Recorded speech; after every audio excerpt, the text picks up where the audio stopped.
Aku kenal dia karena awalnya kami bekerja sama dalam suatu event.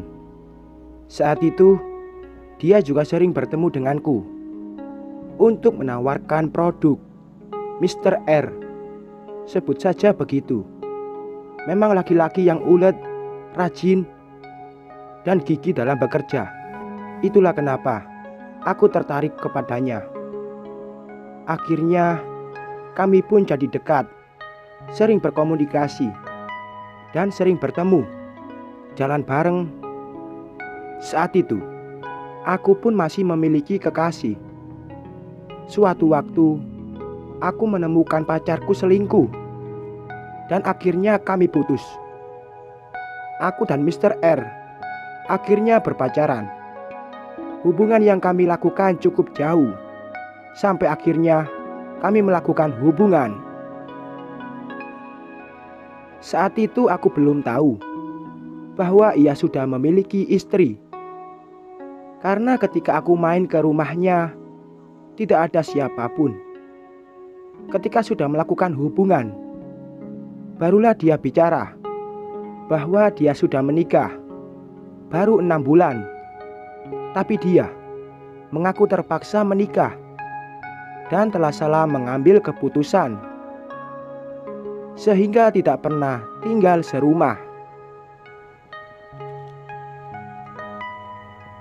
Hubungan yang kami jalani hampir 3 tahun lebih lamanya, dan selalu naik turun.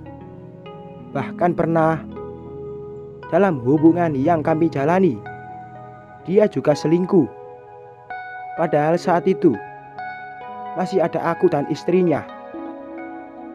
Bahkan saya sampai akhirnya harus resign kerja dari tempat yang saya idam-idamkan dan membangun bisnis bersama dengan pinjaman dana yang kami kira akan berhasil.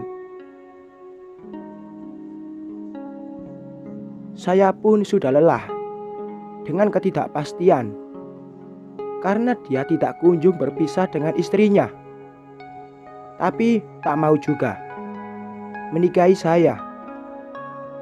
Terkadang ada masanya dia melakukan kekerasan fisik ketika emosi karena tidak suka dihakimi. Setiap saya kabur atau minta putus, Mr. R ini akan mencari saya kemanapun dan sejauh apapun. Namun takdir berkata lain.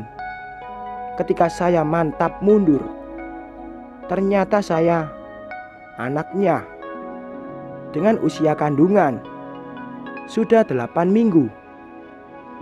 Saat itu saya minta dia bertanggung jawab dan dia mau berpisah dengan istrinya.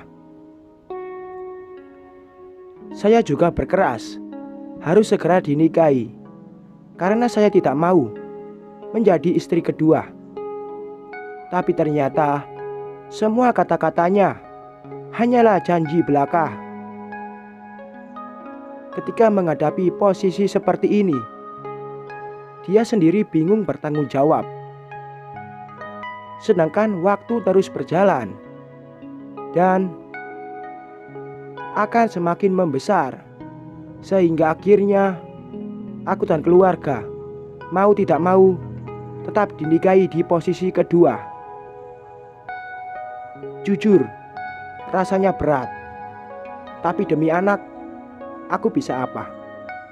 Bahkan saat pernikahan pun tidak ada keluarganya yang mau datang. Dan meskipun sudah menikah, aku akhirnya tetap menjalani ini sendirian. Semoga cerita ini bisa menjadi bahan pelajaran bagi semua perempuan.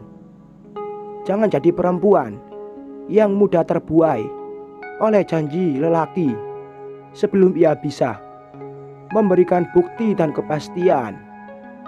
Kita harus bisa mewaspadai diri. Sekian.